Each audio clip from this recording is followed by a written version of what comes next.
子又来了，天天在这扒垃圾。听说他以前挺厉害，现在不就一收破烂的？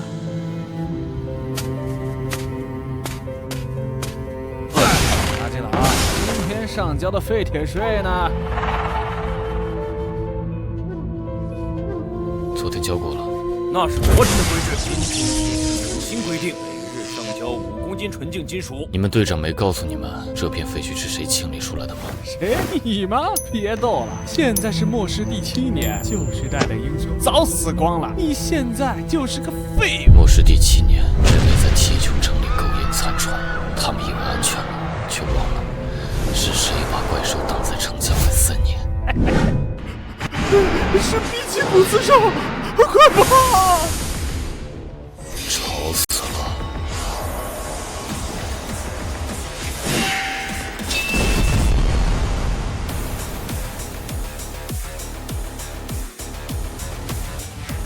回去告诉你们队长，这片废墟的规矩是我定的。再有人来收税，下次古斯对准的就是铁穹城的城门。找到你了，末世的怪物。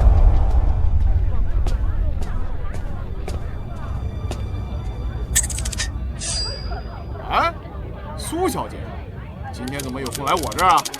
你们破晓组织不是刚清理了西边的僵尸巢穴吗？找个人，一个在废墟收垃圾的男人。您说那位，劝您别去。城防军的人昨天回来了，吓得不轻，说他一抬手就杀了 B 级古刺兽。那正好，我们需要能杀怪兽的人。苏队长，正好，指挥部请您去一趟，关于昨天外围的异常事件。带路。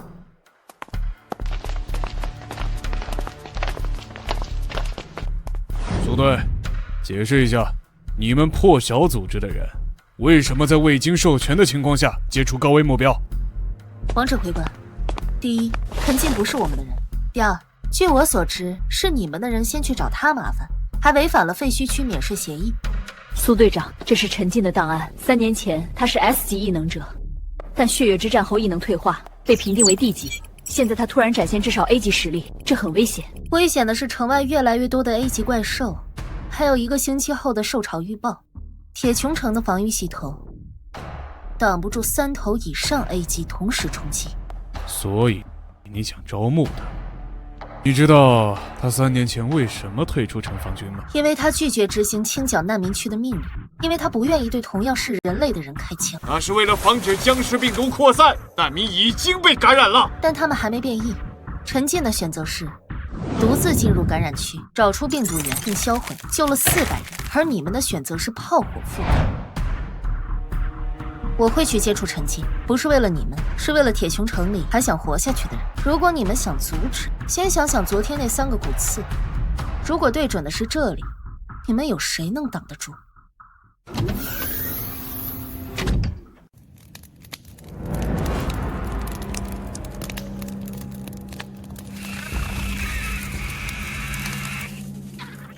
滚！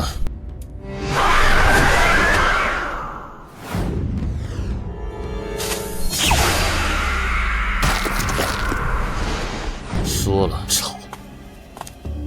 好刀法，无形之刃，切割精度毫米级，档案里可没写你有这种能力。芝麻 C 级火蜥蜴的里脊烤了7分熟。谢谢。不错。直接说吧，铁穹城派你来招募，还是来杀我？都不是。我是破晓组织的苏月，我们是一个民间异能者团体，主要任务是清理城墙外的威胁，偶尔也接城内的救援委托。没兴趣。听说你3年前退出时说过一句话：当保护变成了屠杀，这身力量宁可废掉。所以现在城外出现了一头新的 A 级怪兽，代号屠夫。它不攻击城墙，专挑难民聚集点下手。过去2周，3个小型避难所被屠，无人生还。城防军说资源有限，不救援非官方据点。位置：西北方70公里，旧工业园区。我们有情报，屠夫今晚会在那里出现，但我们需要一个能正面抗衡 A 级的人。带路。就这么简单？不问报酬，不问我是不是在骗你？你进来时鞋底沾了血，是人性。新鲜，不超过2小时。你刚从某个受伤的人身边过来，骗我的人不会急着去救人。带路吧，苏队长。苏姐，你回来了。这位是陈静，我们的临时外援。苏姐啊，不是我不信你，但就他正面刚 A 级。阿猛，少说2句。苏姐找的人肯定有本事。难民都在那栋楼里。对，37人，大部分是老弱妇孺。我们原本想把他们转移途中被袭击更危险。明智。怪兽呢？最后一次目击在那一带，它的特性是隐形和高速移动，攻击方式是用前肢的骨刀切割，所以我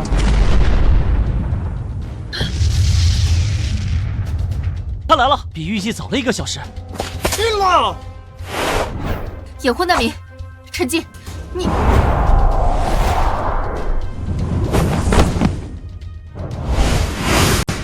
异能者是无。会说话的 A 级，有意思。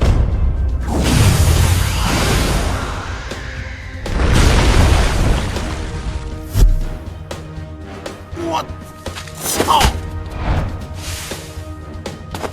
你们去疏散难民，这只有单独处理。小心他的速度！速度不错，但你的攻击轨迹太直白了。结束了。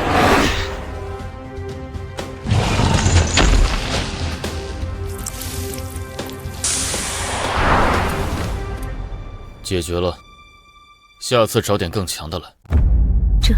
这已经不是 A 级异能者的范畴了。屠夫的骨刀硬度超过合金，他徒手捏碎。屠夫的心脏有高温保护层，他直接穿透。他的异能不是退化了吗？这算什么？指挥官，必须重新评估陈进的威胁等级。如果他愿意，一个人就能攻破铁穹城的防线。而且他和破晓组织走得很近。苏约那个女人一直对城防军的政策不满。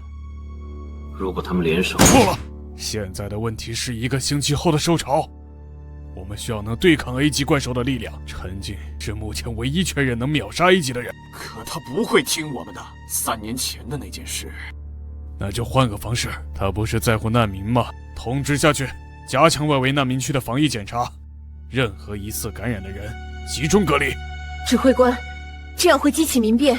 所以我们需要一个英雄去安抚他们。告诉苏月，城防军愿意提供物资援助难民区，条件是陈进必须加入临时防御部队，负责受潮的正面战场。他会答应吗？他会，因为他和我不一样，他真把那些难民当人看。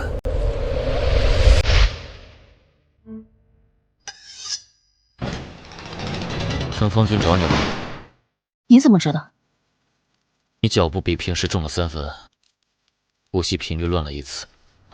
只有生气的时候会这样，能让你生气的，只有铁穹城那帮官僚。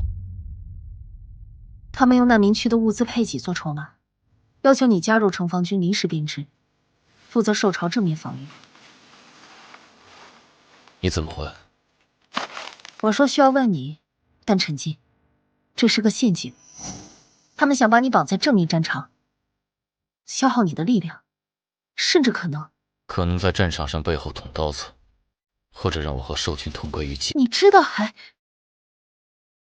难民区现在有多少人？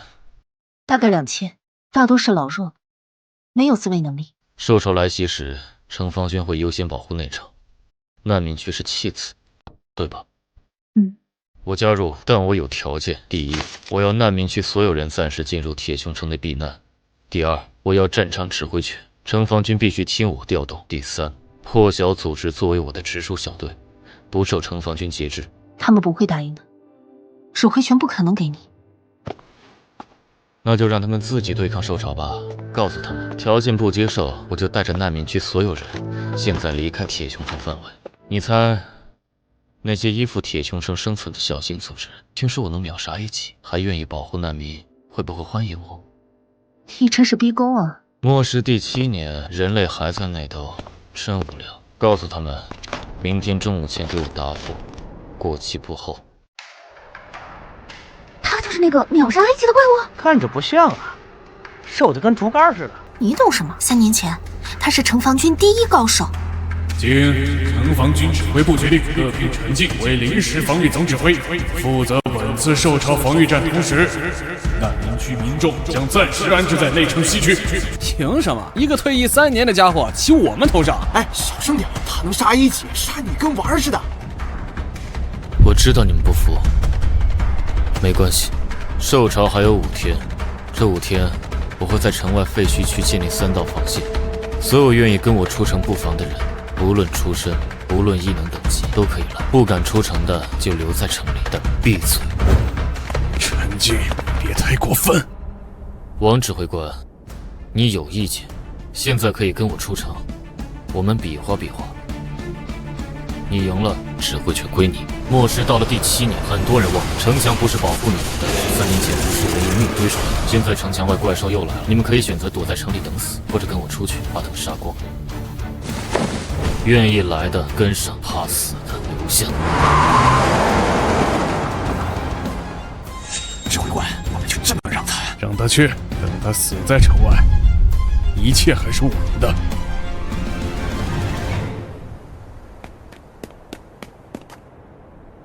你就不怕王磊在背后搞鬼？他不敢。受潮当前，他动我，军心就散了。但受潮之后呢？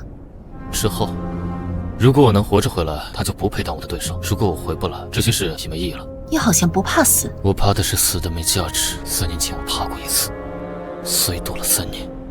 现在不想躲了。苏月，你知道末世最可怕的是什么？怪兽、僵尸。怪兽吃人，至少是为了生存；人害人，却可以为了权力、资源，甚至只是一句口角。我想看看能不能在这腐烂的世界里救出一点还没烂掉的东西。比如他儿子是城防军，死在墙外。现在他为保护城墙出力，哪怕没人记得他儿子的名字。够了，这就够了。哨兵报告，西北方向有小型兽群活动，大约20头 C 级，明早可能到达。交给你们练手，我在后面压阵。你倒会偷懒。培养新人也是指挥官的职责，不过有客人来了。陈进，有人出高价买你的命。王磊派你们的，死人不需要知道。你们知道吗 ？A 级和 B 级的差距不是力量，是规则。我能控制10米内所有金属的分子结构。你们的刀在我眼里和豆腐没区别，但我不喜欢杀人。我会去告诉王磊，这种小把戏没用。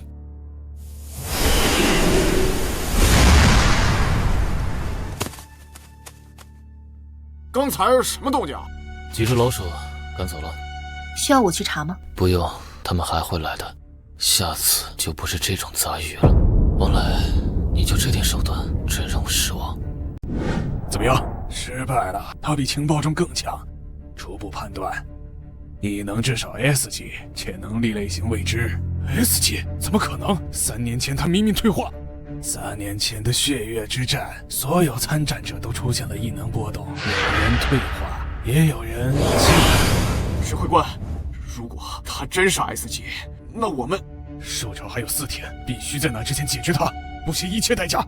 我有一个提议，城防军仓库里是不是还封存着3年前从狮王身上提取的病毒原液？如果陈静不幸在防御受潮时被感染了僵尸病毒，你想干什么？那是禁忌武器。为了保护铁穹城，我们只能忍痛将它清除。去做，但要干净，绝不能牵连到我。如您所愿。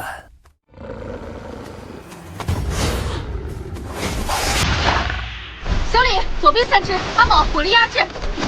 小雅，注意伤员。救命！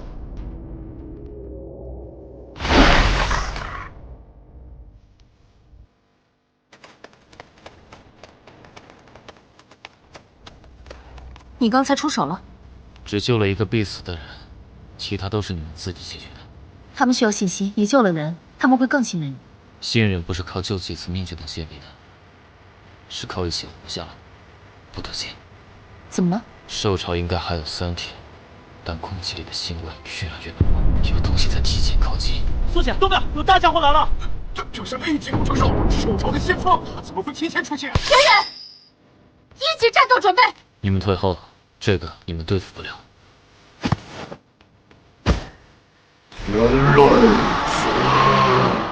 会说话果然是 A 级，但你的台词太好了。孙指挥，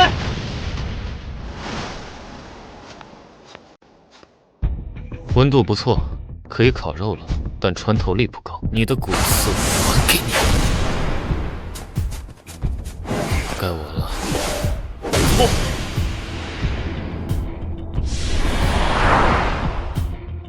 收拾战场，这只是开胃菜，真正的兽潮要来了。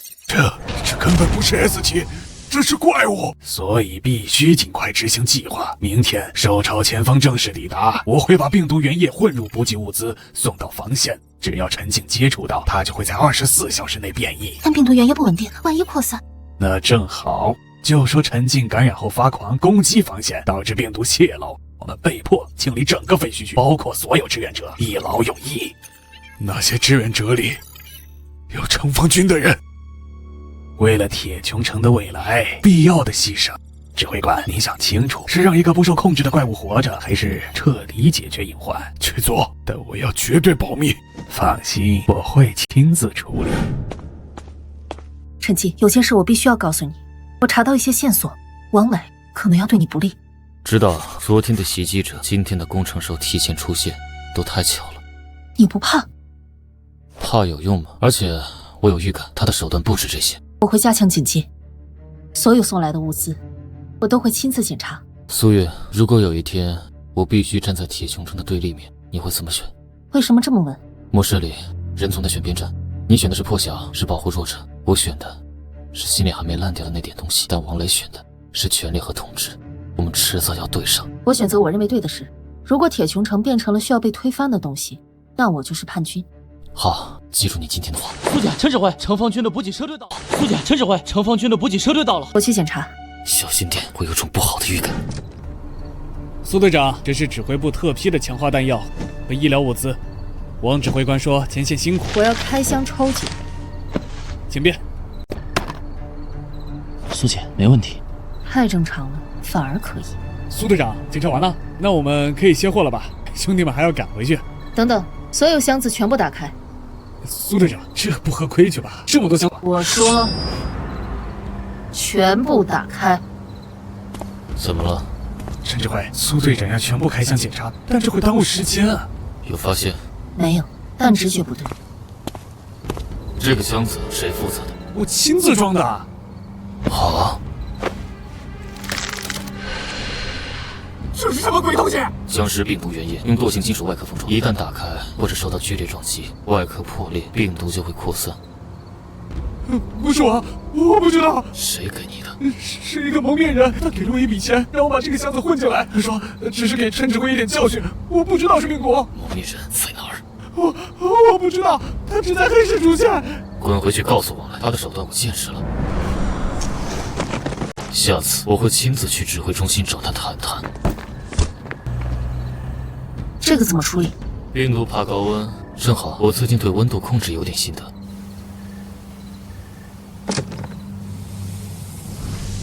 解决了。你不生气？生气，但更觉得可悲。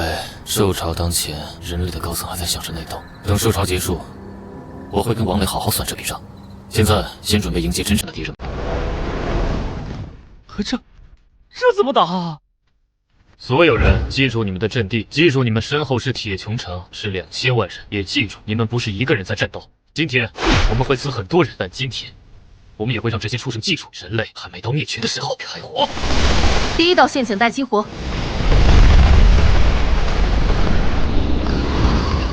飞行和酸地的交给你们，力量型我来。小心！人类元帅，话多。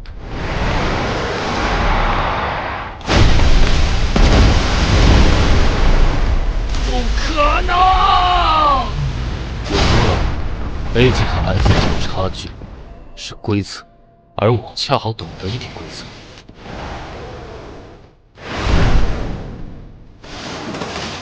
需要帮忙吗？不用，我们能解决。哼，定。王磊的城防军还没动静？没有，他们打算看我们死活。那就让他们看看什么叫真正的历练。3年没用，希望没生疏。这是空间异能？不，是吞噬。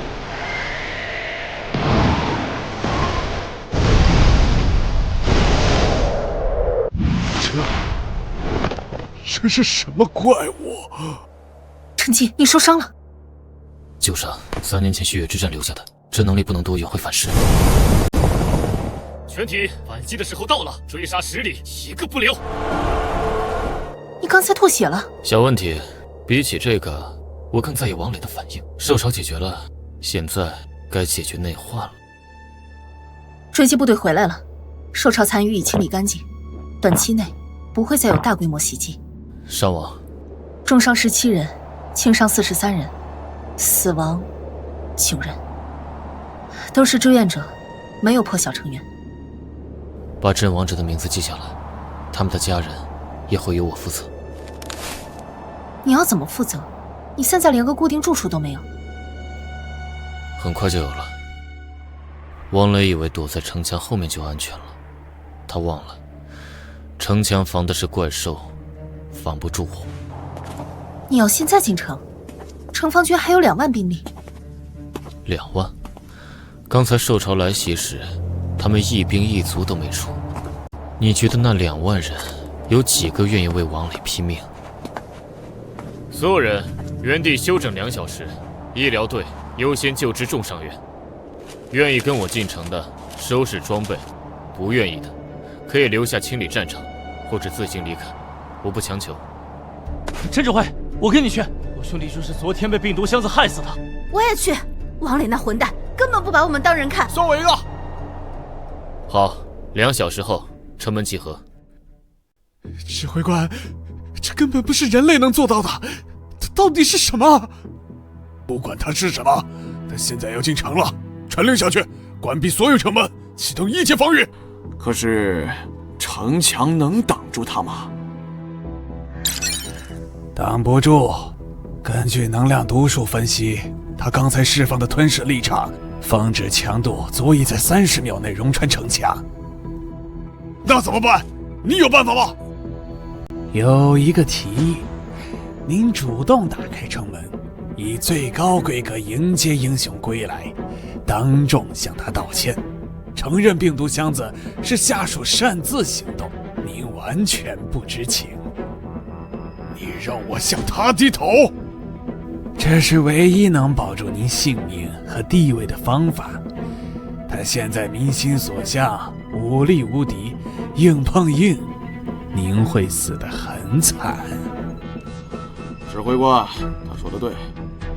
外面那些士兵，听说陈进一个人灭了受潮，已经开始动摇军心了。开城门，准备迎接仪式。通知媒体，我要亲自向陈静道歉。那病毒箱子的事儿，找2个替死鬼，就说他们是其他组织派来的间谍，想挑拨离间。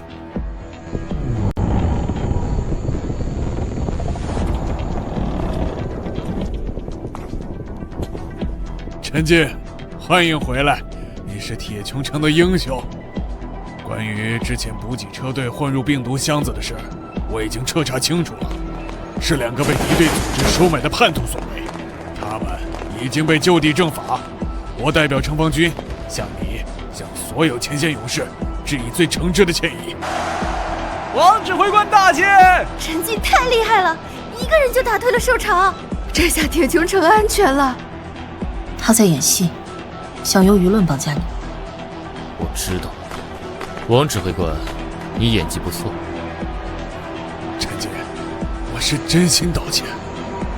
那2个替死鬼是你亲信吧？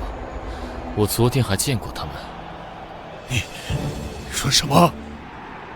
病毒箱子的事是你指使的，目的是让我感染变异，然后以清除危险为名杀我。可惜你低估了我的能力。陈进，你不要血口喷人！你有证据吗？我不需要证据，我只需要你记住一件事：这面墙保护不了你，城防军2万人保护不了你。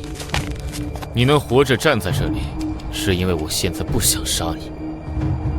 但下次你再搞小动作，我会拆了指挥部，把你从废墟里挖出来，挂在城门上风干。听明白了吗？明白了。从今天起，铁穹城的防御有5阶谷，所有城防军原地待命，等待整编。有异议的，现在可以站出来。很好，苏月在。带人接收指挥部，反抗者按叛变处理。是。王指挥官，带路吧，我们去你的办公室，好好谈谈。人带来了，就是他们承认是叛徒的。王指挥官，你来说说，他们是怎么被敌对组织收买的？他们之前负责物资调配，可能被外面的组织许诺了利益。陈指挥，冤枉啊！是王指挥官逼我们认罪的，他说如果我们不认，就杀我们全家。病毒箱子是他和蒙面人的计划，我们只是听命行事。胡说八道！你们这2个叛徒还敢诬陷我！蒙面人是谁？我不知道什么蒙面人。昨天补给车队队长说，是一个蒙面人给了他箱子。今天你的手下说是蒙面人和你的计划，这么多人证，王指挥官，你觉得我该信谁？我耐心有限，最后问一次，蒙面人是谁？在哪儿？他叫博士，是末世前生物实验室的首席研究员。病毒原液就是他提供的。我只知道他住在内城地下黑市，具体位置我不知道。每次都是他联系我。博士，我听说过这个名字。黑市里流传的强化药剂和异能催化剂，据说都是出自他手。强化药剂，一种能短时间内提升异能等级的药剂，但副作用很大，使用者活不过1年。城防军精英部队里有人在偷偷使用。用命换力量，真是好手段。王磊，我给你一个活命的机会，以指挥官名义发布全城通缉令，悬赏捉拿博士，同时公开所有关于病毒原液和强化药剂的资料。公开资料？那会引起恐慌啊！恐慌总比蒙在鼓里等死强。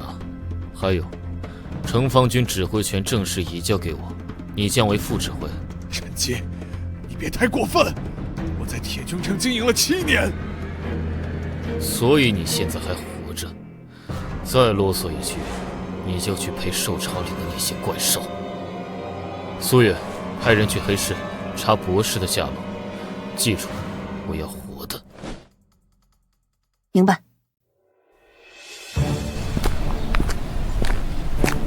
站住！黑市晚上不接待生客。我们找博士。找博士的人多了，你们算老几？破晓组织办事儿，让开！找博士的人多了，你们算老几？破晓组织办事儿，让开！破晓？那个跟陈进混的组织？哎，大哥，陈进刚接管城防军，咱们惹不起。进去吧，但别说我们放行的。苏姐，我感觉不太对劲，太安静了。小心点，博士能在铁穹城潜伏7年，不是简单角色。啊？人呢？黑市不是应该很热闹吗？欢迎破晓组织的朋友们，我等你们很久了。陈进没来吗？真可惜，我对他很感兴趣，能吞噬能量的异能，我在文献上从没见过。博士，你涉嫌非法研究病毒原液和违禁药剂，现在跟我们走一趟。走一趟？小姑娘，你知道这里是什么地方吗？这里是我的王国，在这里，我就是规则。这些是特制能量枪，专门针对异能者，被击中后异能会暂时失效。你们3个今天留下吧。你们3个今天留下吧。那就试试。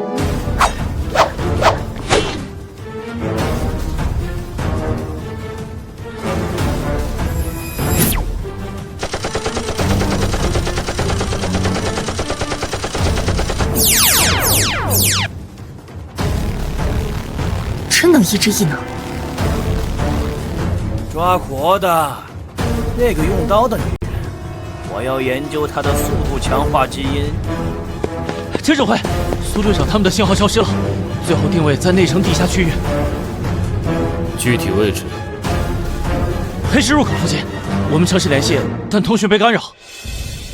肯定是博士，他在地下经营多年，那里全是他的机关和陷阱。调一队人，跟我去黑市。陈指挥，要不要从长计议？博士那个人很危险。他再危险，有受潮危险吗？如果1小时后我没回来，你就发布全城戒严令，封锁所有地下出口。但记住，如果苏月他们出了事，你会是第一个陪葬的。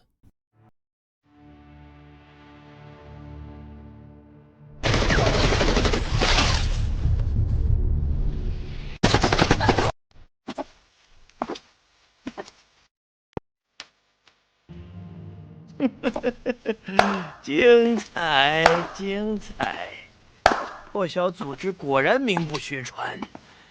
可惜呀，在绝对的技术优势面前，个人勇武毫无意义。博士，你到底想干什么？我想进化怪兽的变异基因，僵尸的病毒，异能者的能力，这些都是进化的钥匙，而陈静是其中最特别的一把。告诉我，陈静的能力到底是什么原理？你猜？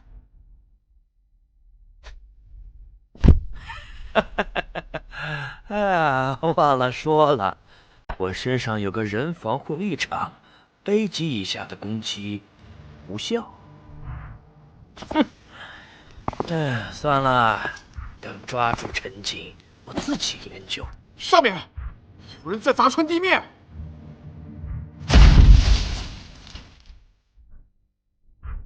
你就是博士。陈静，你果然来了，让我看看你的能力。没兴趣。枪坏了。3秒内放下武器，抱头蹲下。3、2，启动防御协议。这些炮台装载的是神经毒素弹，就算你能吞噬能量，毒素也会。吸。时间到。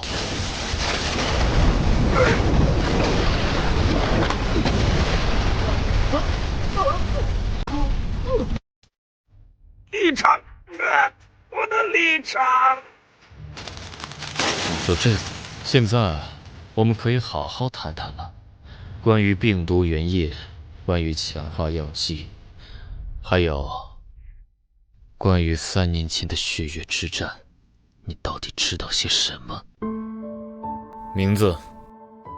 林振华，末世前国家生物基因研究所首席，现在是进化的先驱者。病毒原液是你制造的？制造？不，我是发现者。血月那天，天空降下陨石，带来一种外星微生物，它能在短时间内重组生物基因，促使进化或者变异。僵尸、怪兽，还有异能者，都是他的作品。你是说，异能者也是因为那种微生物？当然，否则你以为人类凭什么突然觉醒超能力啊？微生物进入人体与基因结合，成功适应的人称为异能者，失败的呢就变成僵尸。怪兽则是动物的感染产物。那强化药剂呢？提取微生物活性成分，混合怪物基因片段制成的催化剂，能强行提升异能等级，但代价嘛，是透支生命。不过没关系，末世里多活一天都是赚的，不是吗？用活人做实验，都是必要的牺牲。为了人类的进化，少数人的牺牲是值得的。如果我们合作，可以创造出新人类啊，超越异能者的存在。3年前血月之战，你参与了吗？为什么问这个？我参加过那场战役，在战场上，我看到过穿着白大褂的研究员在收集怪兽和阵亡者的尸体，其中一个人背影很像。那一战，我们很在南线，但中途出现3头从未见过的 S 级怪兽，导致防线崩溃，3000异能者战死。事后调查，有人泄露了防线布防图，是你吗？不是我，我只是个研究员。王磊说，病毒箱子是你主动提供的，你想让我感染变异，然后抓我做研究。这说明你早就盯上我了，因为我的能力特殊，还是因为你知道我4年前在血月之战中发生了什么？我不知道，我不知道。撒谎！我最近发现，我的能力不只能吞噬物质和能量，还能读取记忆碎片。要试试吗？不要！我说！血月之战是他们安排的战场，那3头 S 级怪兽是实验室里培养出来的，目的是测试微生物在极端环境下的进化速度。我只是负责收集证据啊！你们把战场当实验室，3000条人命啊！那是他们的决定，我只是执行命令。他们是谁？我不知道名字，只知道是一个叫救赎会的组织。他们早在末世前就存在，预言了血月降临。血月后，他们控制了大部分幸存者基地，包括铁穹城的高层。救赎会，你听说过吗？救赎会，你听说过吗？听说过，一个宗教性质的极端组织，宣扬净化末世，迎接新神。他们的势力很大，但行事隐秘。没想到，铁穹城的高层是谁？王磊只是明面上的傀儡，真正的控制者是城防军总参谋长，还有内城议会的3个议员，他们都是救赎会成员。苏月，把他带走，严密看管。小李、阿芒，你们去通知王磊，让他来见我。另外，把这些东西全部销毁，一点痕迹都不要留。那救赎会的事，一个一个来，先清理铁穹城，再找他们算总账。陈进，虽然你击退受潮有功，但擅自接管城防军，扣押高级研究员，这已经越权了。年轻人有冲劲啊，是好事，但要懂规矩。铁穹城能运转7年，靠的是完善的制度。制度，包括用活人做实验的制度。靠的是完善的制度。制度，包括用活人做实验的制度，包括勾结救赎会，把战场当实验室的制度。我不知道你在说什么。救赎会是个非法组织，我们一直在打击。林振华已经招了，他说你们4位都是救赎会成员，需要我让他来当面指认吗？胡闹！一个疯子的胡言乱语也能当作证据？我不需要法律证据，我只需要知道真相。赵总参谋长，3年前血月之战，你当时是前线总指挥，那3头突然出现的 S 级怪兽，导致防线崩溃，3000人战死，是你下的命令，让他们出现在那个位置的吗？陈进，你这是诬陷！那场战役是意外。戏外，林振华说那是救赎会的实验，目的是测试微生物的进化速度，而你是实验负责人之一。陈进，有话好好说。就算赵参谋长有什么不对，那也是为了人类大局着想。就算赵参谋长有什么不对，那也是为了人类大局着想。末世里牺牲在所难免。所以那3000人就该死。我不是这个意思。你们4个现在有2个选择：第一，主动交代救赎会所有情报，交出所有非法实验资料，然后接受审判；第二，我帮你们选。陈进，你真以为你无敌了？铁穹城能屹立7年，靠的不是1、2个人的武力，我们手里掌握的是你想象不到的力量。比如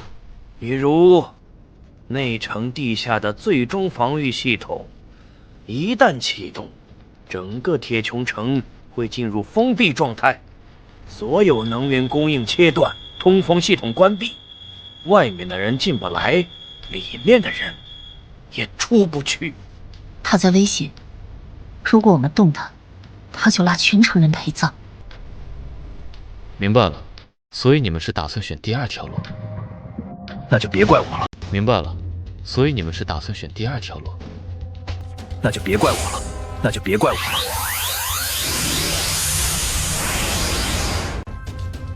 启动最终防御，启动！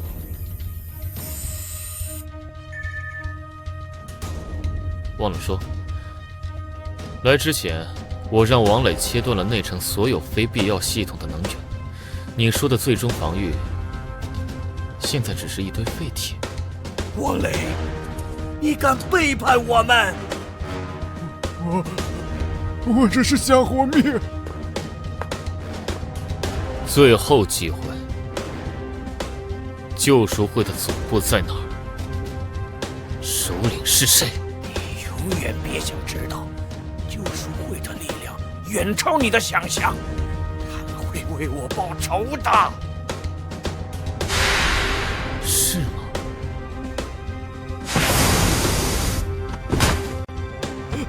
我说，救赎会总部在。我说，救赎会总部在旧时代首都地下，首领叫先知，但我们都没见过真面目，我们只是外围成员。我们只知道救赎会在收集强大的异能者基因和怪兽样本，他们想创造新神。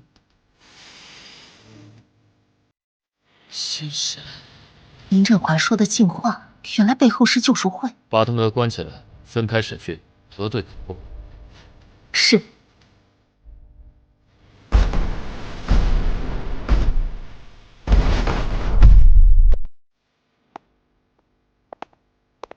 苏耀，准备一下，等铁穹城稳定下来，我们去一趟旧首都。你要去找救赎会总部？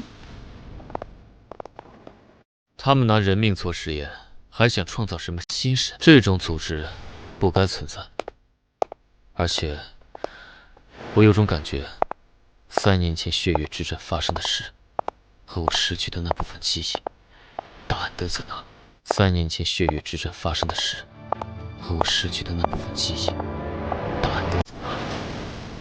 铁穹城的居民们，3天前受潮来袭时，城防兵一兵未输，因为指挥官王磊和总参谋长赵敏与非法组织救赎会勾结，试图用病毒害死前线战士。救赎会拿活人做实验，制造病毒和怪兽。3年前的血月之战，3000名战士的死亡不是意外，是他们安排的实验。畜生！杀了他们！王磊，陈主任，你知情不报，参与陷害，但最后配合指认。我给你2个选择：第一，公开所有救赎和相关情报，然后去前线清理怪兽尸体，干满3年苦力，可以活命；第二，现在死。我选第一，什么都交代，求你别杀我。赵明，你是救赎会核心成员，拿3000条人命做实验，你只有一种结局。陈进。赵明，你是救赎会核心成员，拿3000条人命做实验，你只有一种结局。陈进，救赎会不会放过你的，甚至会把你变成实验体，你会生不如死。可惜你看不到。从今天起，铁穹城实行新规：第一，所有资源按需分配，优先保障老弱妇孺；第二，城防军重组，由苏月暂代指挥官；第三，任何人发现救赎会成员，举报有赏，包庇同罪。破晓组织将协助维持秩序，我们会在各区域设立联络点，受理任何不公事件。陈指挥，那以后谁来保护铁穹城？我，只要我在一天，怪兽就进不了城。但保护不是免费的，所有成年男女必须接受基础战斗训练。末世里，没有谁该被谁保护，每个人都要有拿起武器的觉悟。我愿训练。每个人都要有拿起武器的觉悟。我愿训练。我不想再像以前那样等死了。我也愿意。这里交给你，我去处理点事。去哪儿？监狱，看看林振华还藏着什么。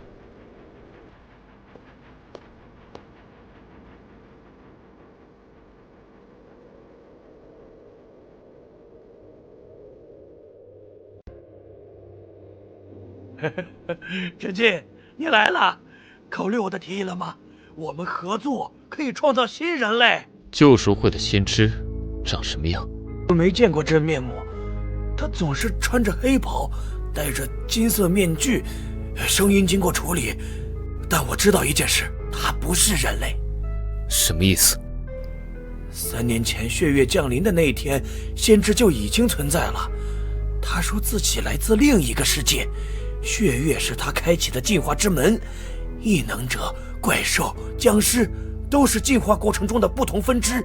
异能者、怪兽、僵尸都是进化过程中的不同分支。另一个世界，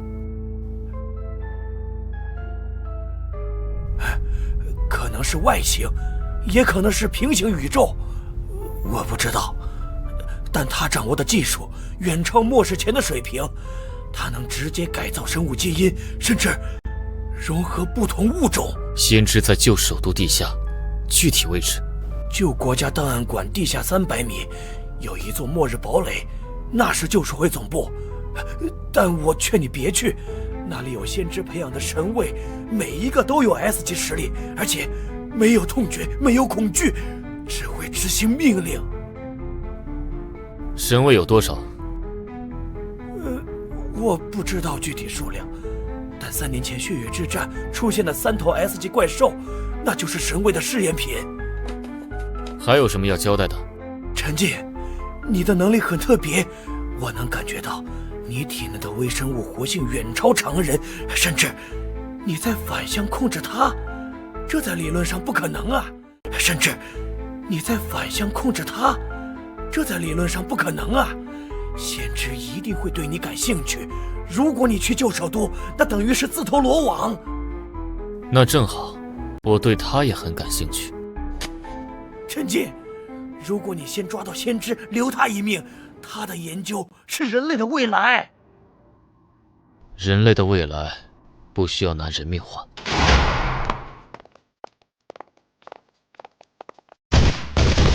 苏姐，这些新兵蛋子底子太差了，大部分连枪都没摸过，所以才要练啊。陈进说的对，末世里不能总指望别人保护。苏姐，陈使挥使真要去救首都？那地方离这儿500公里，路上全是怪兽巢穴和僵尸群。他决定的事没人能改，我们能做的，就是在他离开期间，守住铁穹城。苏指挥官，东北巡逻队发现异常，有一支车队正在靠近，巡报白色旗帜，但车型不像普通幸存者。车队规模？5辆装甲车，改装程度很高，车身上有金色眼睛的标志。东北巡逻队发现异常，有一支车队正在靠近，巡报白色旗帜，但车型不像普通幸存者。车队规模？5辆装甲车，改装程度很高，车身上有金色眼睛的标志。救赎会的标志，全员戒备，通知陈进。